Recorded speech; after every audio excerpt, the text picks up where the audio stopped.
बंदे, जिस चीज का तुझे इल्म नहीं उसके पीछे ना पड़, कि कान और आंख और दिल इन सब आज़ा के बारे में जरूर बासपुर्स होगी। और जमीन पर अकड़ कर और तन कर मत चल, कि तू जमीन को फाड़ तो नहीं डालेगा और न लंबा होकर पहाड़ों की चोटी तक पहुंच जाएगा। इन सब आदतों की बुराई तेरे परवरदिगार के नजदीक बहुत नापसंद है। ए पैगंबर, ये उन हिदायतों में से हैं जो अल्लाह ने हिकमत की बातें तुम्हारी तरफ वही की हैं, और अल्लाह के साथ कोई और माबूद न बनाना, कि ऐसा करने से मलामत ज़दा और रांदाए दरगाह बनाकर जहन्नम में डाल दिए जाओगे। मुशरिको, क्या तुम्हारे परवरदिगार ने तुमको तो लड़के दिए और अपने लिए फरिश्तों को बेटियां बनाया? कुछ शक नहीं कि यह तुम बड़ी नामाकूल बात कहते हो। और हमने इस कुरान में तरह तरह की बातें बयान की हैं ताकि लोग नसीहत हासिल करें, मगर वो इससे और बिदक जाती हैं। कह दो कि अगर अल्लाह के साथ और माबूद होते जैसा कि ये कहते हैं, तो वो जरूर अर्श वाले की तरफ लड़ने भिड़ने के लिए रास्ता निकालते।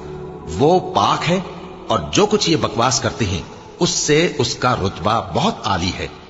सातों आसमान और जमीन और जो लोग उनमें हैं सब उसी की तस्बीह करते हैं, और मखलूकात में से कोई चीज नहीं मगर उसकी तारीफ के साथ तस्बीह करती है, लेकिन तुम उनकी तस्बीह को नहीं समझते। बेशक वो बुर्दबार है, गफ्फार है। और ए नबी, जब तुम कुरान पढ़ा करते हो तो हम तुम में और उन लोगों में जो आखिरत पर ईमान नहीं रखते छुपा हुआ पर्दा यानी हिजाब डाल देते हैं, और उनके दिलों पर भी पर्दे डाल देते हैं कि उसे समझ न सकें, और उनके कानों में सिक्ल पैदा कर देते हैं। और जब तुम कुरान में अपने परवरदिगार यकता का जिक्र करते हो तो वो लोग बिदक जाते हैं और पीठ फेर कर चल देते हैं। ये लोग जब तुम्हारी तरफ कान लगाते हैं तो जिस नीयत से ये सुनते हैं हम उसे खूब जानते हैं। और जब ये सरगोशियां करते हैं, यानी जब जालिम कहते हैं कि तुम तो एक ऐसे शख्स की पैरवी करते हो जिस पर जादू किया गया है, देखो इन्होंने किस किस तरह की तुम्हारे बारे में बातें बनाई हैं, सो ये गुमराह हो रहे हैं और रास्ता नहीं पा सकते। और कहते हैं कि जब हम मरकर बोसीदा हड्डियां और चूर चूर हो जाएंगे तो क्या असर नौ पैदा होकर उठेंगे?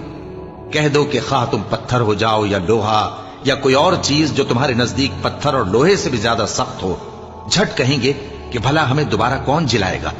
कह दो कि वही जिसने तुमको पहली बार पैदा किया